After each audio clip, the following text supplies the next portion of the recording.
una enseñanza recibida igualmente de los gnomos. Y en las secretas tradiciones Dogon se habla también de una tercera estrella que gira igualmente en torno a Sirio A. La llaman Emmeya, el sol de las mujeres. Lo increíble es que Emmeya, o Sirio C, fue descubierta por los astrónomos en 1995.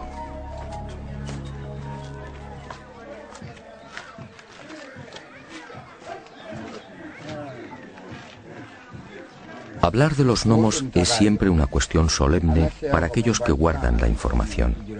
Por eso, la mayor parte de nuestras conversaciones tuvo lugar en la Toguna, la casa de la palabra, una especie de templo en el que se reúnen los hombres, solo los hombres, para dialogar y tomar decisiones.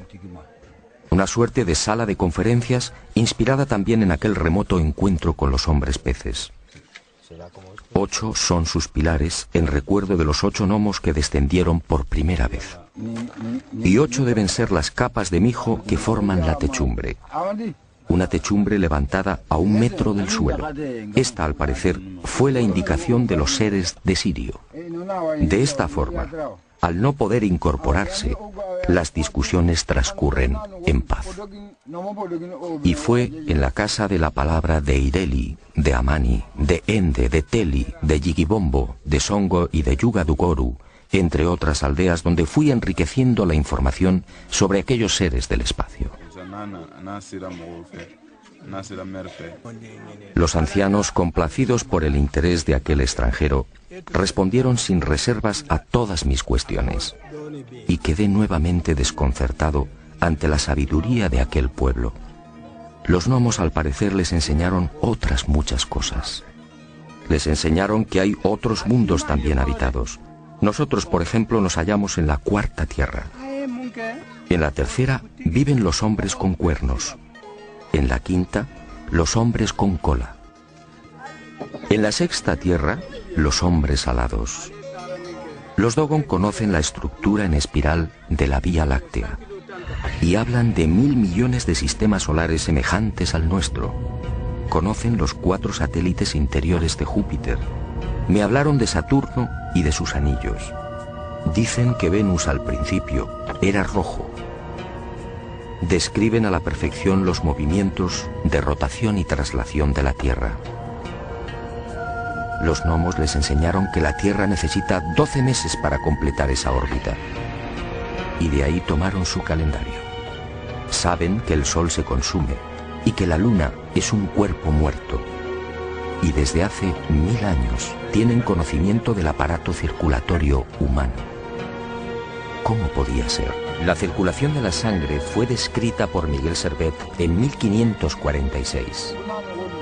Y los gnomos les hablaron también de Ama, el gran dios, un dios único y sustentador de todo lo creado, algo que choca frontalmente con las religiones animistas que los rodean y que disponen de cientos de dioses.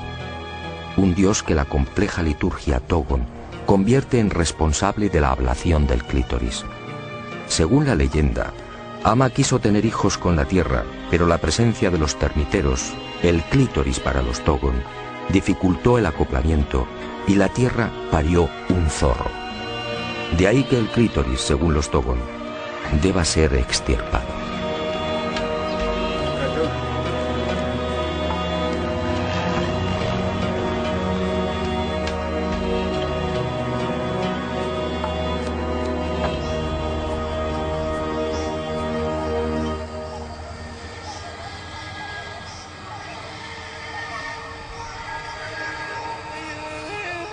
Tras 2 horas de dura ascensión alcanzamos la cumbre del Sinaí Dogon. Aquí, según la leyenda, tuvieron lugar los signos que anunciaban la llegada de los dioses de Sirio. La montaña de pronto se teñía de rojo. Era el primer anuncio.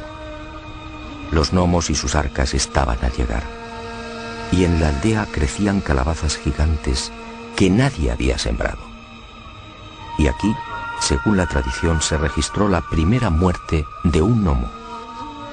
No se sabe con certeza cómo ocurrió, aunque los Dogon aseguran que aquel gnomo fue crucificado y al poco resucitó. y regresará a Tizen para salvar al mundo. Tal y como sucediera en el resto de las aldeas, los Dogon no terminaban de comprender cómo aquel extranjero había logrado estos dibujos del arca y de los dioses. Discutieron entre ellos. Me observaron con curiosidad y también con cierto temor. Finalmente, tras reconocer que en efecto se trataba de los gnomos, sentenciaron: Tú solo puedes ser un misionero de los dioses. Solo ellos pueden haberte dado sus retratos. Esta ingenua creencia, no lo niego, me benefició, y sus corazones se abrieron un poco más, y supe que los gnomos al salir del agua tenían el poder de transformarse. Dejaban de ser hombres peces y aparecían como humanos, pero muy hermosos. Fue así como lograron mezclarse con los Dogon, fue así como los adoctrinaron, y fue así como bebieron la sangre de las víctimas. Según estos ancianos, el número de asesinatos se contó por cientos. Siempre bajaban con las lluvias, siempre por el arco iris.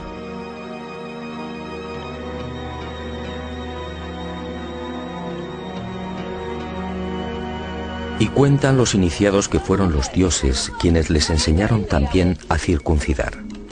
Y el pueblo Dogon escogió la aldea de Songo para este ceremonial sagrado.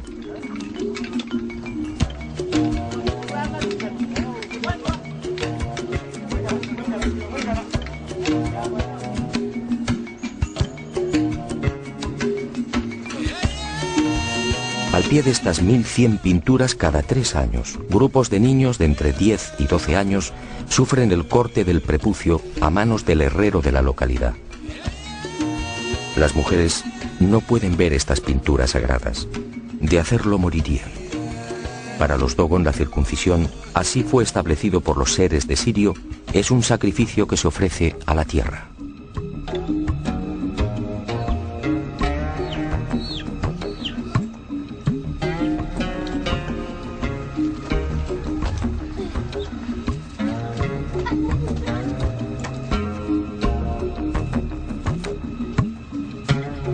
Nuestra visita al país Dogon no podía concluir sin una conversación con el hombre santo por excelencia, el Ogón, una mezcla de hechicero, médico y guía espiritual.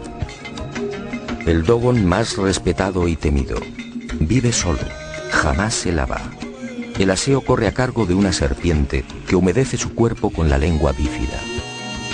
Una joven virgen que no haya alcanzado la menstruación es la encargada de cocinar para él. Solo baja a la aldea cuando debe tomar grandes decisiones. Es el responsable de las lluvias y de las buenas cosechas.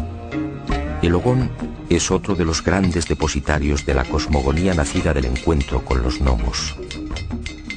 Después de múltiples gestiones, Aregin Do, de 75 años, accedió a entrevistarse con aquel extranjero. Los rumores sobre el extraño misionero de los dioses que portaba imágenes del arca y de los gnomos no tardaron en propagarse por las aldeas, llegando también a oídos del Ogón de Ende.